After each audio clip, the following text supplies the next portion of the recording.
Nizamabad police commissioner Nagaraj ఆధ్వర్యంలో పోలీసులు పలు అవగాహన కార్యక్రమాలు చేపడుతున్నారు. ముఖ్యంగా సైబర్ నేరాలు, బైక్ దొంగతనాలపై ప్రత్యేక దృష్టిని సాధించారు.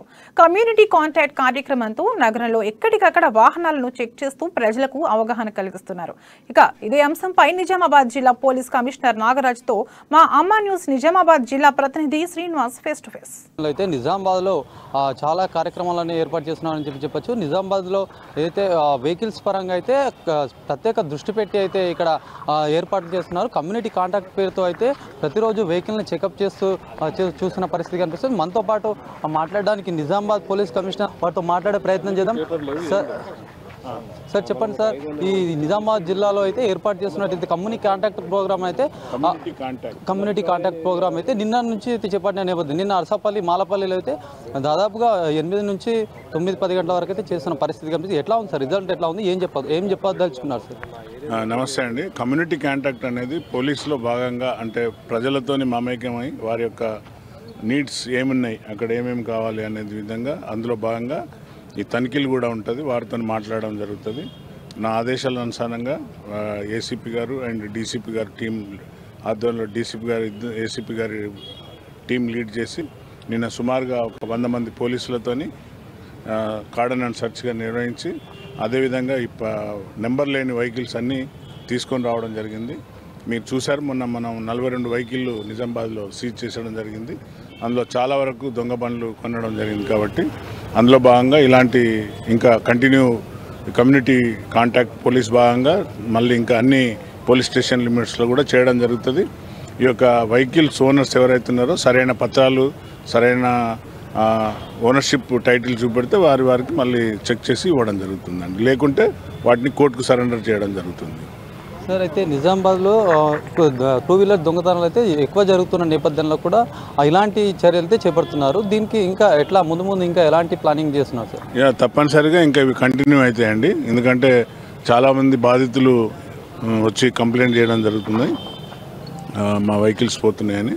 సో అందులో భాగంగా ఇంకా ఇది పెద్ద ఎత్తున కండక్ట్ చేస్తాం. ఇక ముందు జరగకుండా ప్రివెంటివ్ చేస్తామండి.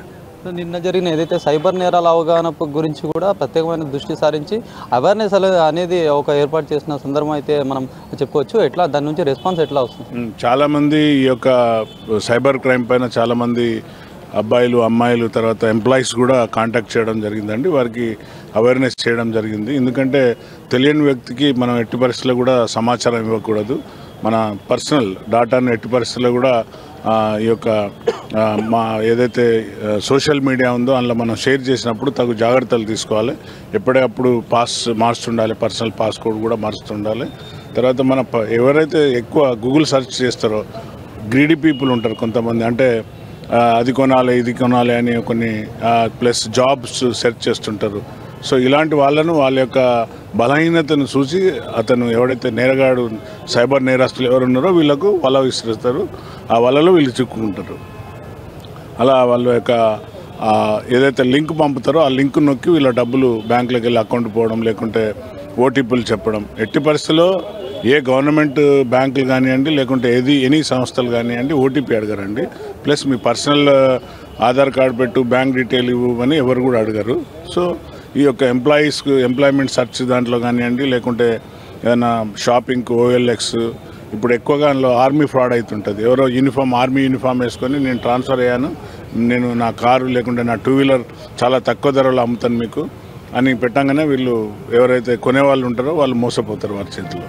సో ఈ విషయంలో చాలామంది అమ్మాయిలు కూడా మా యొక్క పర్సనల్ ఇన్స్టాగ్రామ్లు మా హైక్ అయినాయని, తర్వాత ఎలా జాగ్రత్తలంటే వారికి కూడా మా టీమ్స్ ద్వారా వారిని అవేర్నెస్ చేస్తున్నామండి. అన్ఎక్స్పెక్టెడ్గా ఇట్లాంటి అనుకోకుండా జరిగిన సంఘటనలు ఏదైతే ఉన్నాయో, బై మిస్టేక్లో ఇట్లాంటి క్యాష్ కానీ ఏదన్నా పోగొట్టుకున్న సందర్భంలో మీ దృష్టికి వస్తే అంటే ఎట్లా ప్రజలకి దాని గురించి ఏం చెప్తారు?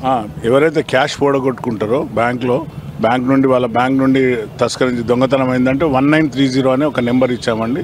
1930కు ఇమీడియట్గా 24 అవర్స్లో మీరు కాల్ చేస్తే ఆ యొక్క అకౌంట్ ఫ్రీజ్ చేయబడుతుంది, డబ్బులు పోవు, ఆ అకౌంట్ ఫ్రీజ్ చేయబడుతుంది. మళ్ళీ మనం వారికి ఎఫ్ఐఆర్ చేసి మొన్ననే మేము ఒక 2 బాధితులకు, ఒకరికి 4 లక్షలు, ఒకరికి 3 లక్షలు, ఇద్దరికి కూడా ఇప్పించడం జరిగింది మన నిజామాబాద్లో. సో ఎవరైతే అమౌంట్ బ్యాంక్ త్రూ పోయినాయో వారు ఇమీడియట్గా 1930 1930 అనే నెంబర్ గుర్తుపెట్టుకొని కాల్ చేస్తే మాత్రం ఇమీడియట్లీ అకౌంట్ ఫ్రీజ్ అవుతుంది.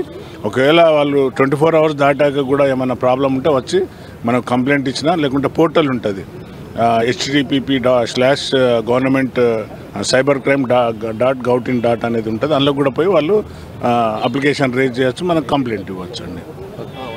Thank you sir.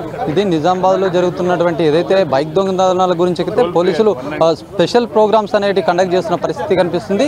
అయితే మొత్తానికి నిజామాబాద్ జిల్లాలో నగరంలో అయితే ఎక్కడ చూసినా కూడా ఈ కాటన్ సర్జన్ ముమ్మరం చేసి బైక్ దొంగతనాల పట్ల అరికట్టడానికి అయితే అనేక జాగ్రత్తలు చేస్తున్నామనే పరిస్థితి అయితే మనకు సిపి నాగరాజు గారు చెప్తున్న పరిస్థితి కనిపిస్తుంది. ఎక్కడ చూసినా కూడా ప్రజలలో ఒక అవగాహన కలిగించడానికి సైబర్ నేరాల పట్ల కూడా ప్రతి ఒక్కరు జాగ్రత్తలు తీసుకోవాలి, అవగాహన పెంచుకోవాలనే ఉద్దేశంతో నిన్న చేసిన ఏదైతే కార్యక్రమం కూడా మంచి స్పందన లభించిందని కూడా చెప్పిన పరిస్థితి కనిపిస్తుంది. కెమెరామెన్ భాస్కర్తో శ్రీనివాస్, అమ్మానీస్, నిజామాబాద్.